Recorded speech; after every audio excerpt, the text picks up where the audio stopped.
こんにちは、人作の中島です。本日はマルチケースの制作動画を紹介したいと思います。コインケース、カードケース、ミニウォレットなど使い方次第で様々な活躍ができるすごい便利な作品になっています。中の仕切りは少し面白い形状になっていて、握ることで奥の仕切りが大きく開いて小銭が取り出しやすくなっています。一生使えるデザインを目標に型紙を作ったので、よかったらぜひ皆さんも制作してみてください。型紙のパーツは A から I までで計9枚あります。型紙には縫い穴のガイドがあるので自由に使ってみてください。今回の動画では縫い穴をすべて開けてから制作していきますので、こんな感じで全て穴を開けておきます。ボンドとかで貼り合わせて制作する場合は全ての穴を開ける必要はないので、ところどころ必要な部分でご利用ください。ではまず最初に A から I までの全てのパーツを床処理していきます。床処理が終わったら今度は型紙から線を写していきます。その後は縫い穴も革に写していきます。この縫い穴を写していく作業がなかなか大変なんですけど、ここで型紙ずらしてしまったりすると作品自体が曲がってしまう可能性もあるので、集中してやっていきましょう。型紙がずれないように重りを乗っけたり、あとは粘着力の弱い両面テープなんか使うのもおすすめです。両面テープを使う場合は跡が残ってしまう可能性も高いので、事前にテープの跡が皮を磨くことで消えるかどうかの確認もしておきましょう。今回のように全部縫い穴を開けてから作るのは大変なんじゃないかなって思う方もいると思うんですけど、意外にもボンドで留めたりとか、あとは目打ちで歩数合わせたりする必要がないんで、個人的にはこのやり方もかなりおすすめです。次はパーツをカットしていきます。動画では今 A パーツだけしかカットしてないんですけど、全部のパーツをカットしていきます。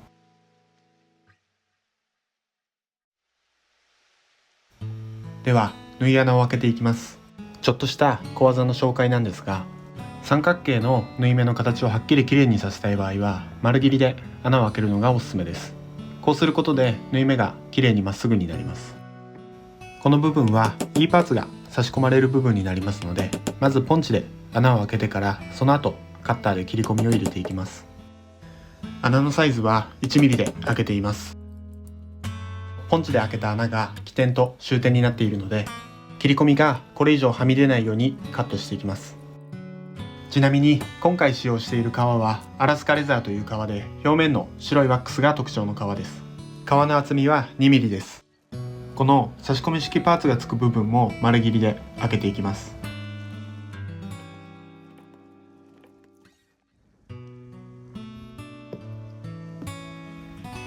残りはひし切りで縫い穴を開けていきます。ひし切りの角度は斜めにしていくんですが、この時向きを間違えないように気をつけてください。ひし切りで穴を開ける時の向きとか角度が分かんない時は、お手持ちのひし目打ち見ていただければ分かりやすいと思います。角になる部分はこんな感じで丸切りで穴を開けてあげると縫い目がきれいに仕上がります。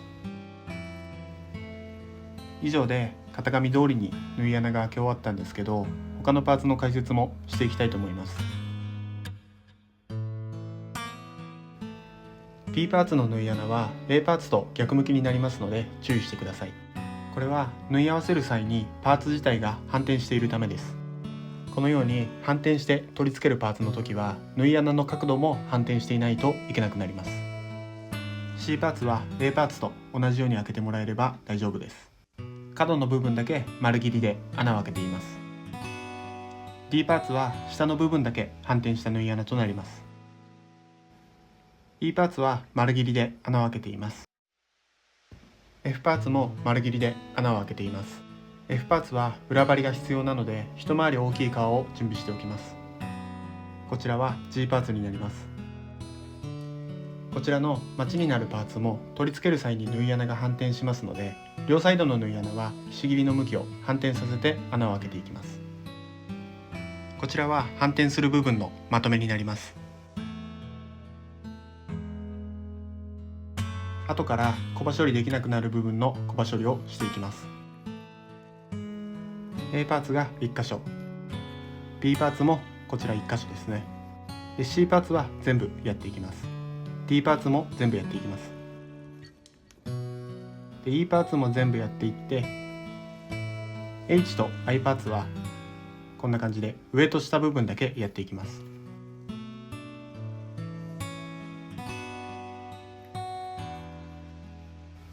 では差し込み式留め具の製作方法に入っていきます。綺麗に作りたい場合は型紙とズレが一切ないっていうところが超重要になってきます。 G パーツにボンドをつけたら開けた穴を目安に中心に貼り合わせていきます。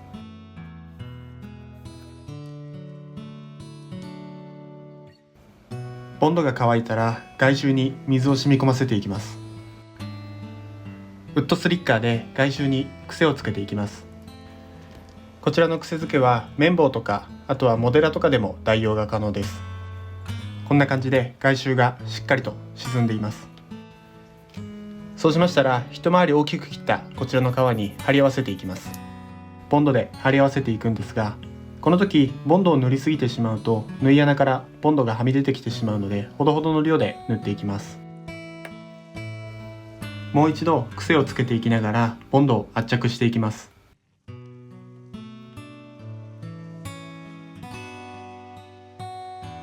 クリップなどで固定しながらボンドが乾くのを待ちます。ボンドが乾いたら余分な部分をカットしていきます。ボンドが剥がれたりすると不安になるかもしれませんが、多少でしたら特に問題ないので大丈夫です。大切なのは縫い穴を開け終わるまでの間にある程度しっかりと接着しているというところです。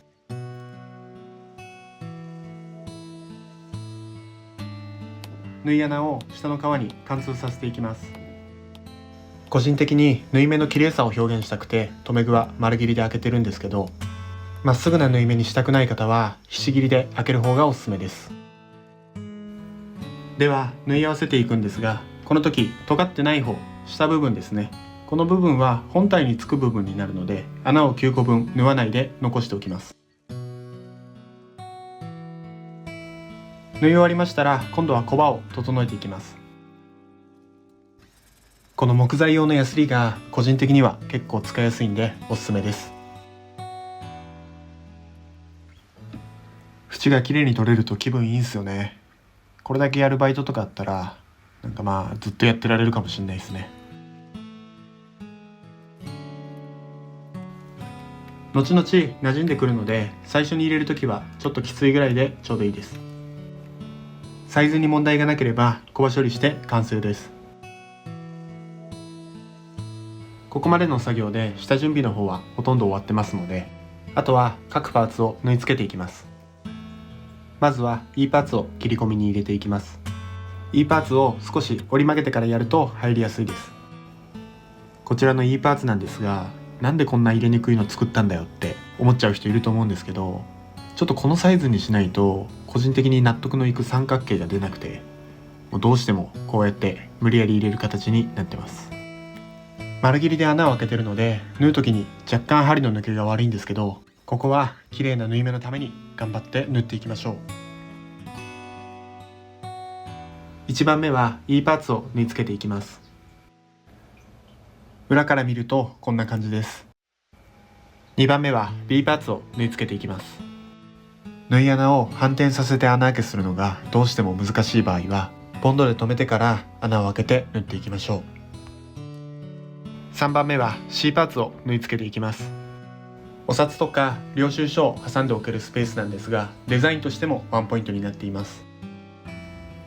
4番目は差し込み式留め具を縫い付けていきます。針が硬くて抜けない時とかはこんな感じでペンチを使うのがおすすめです。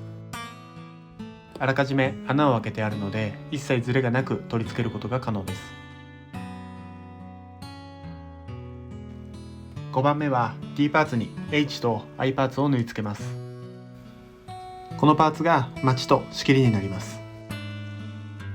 6番目は D パーツの下部分を A パーツに縫い付けていきます。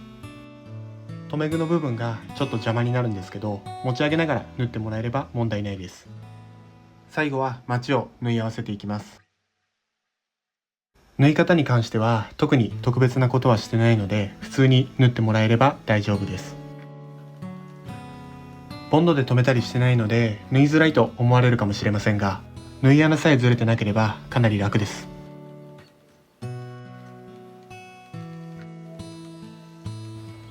以上で縫い合わせが終了となります。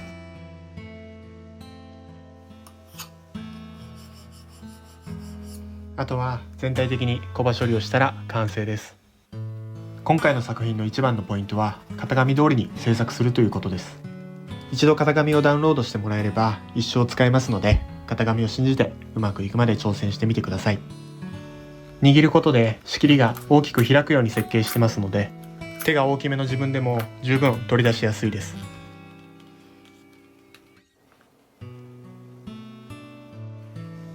使い方は自由なんで、いろいろ試していただけると嬉しいです。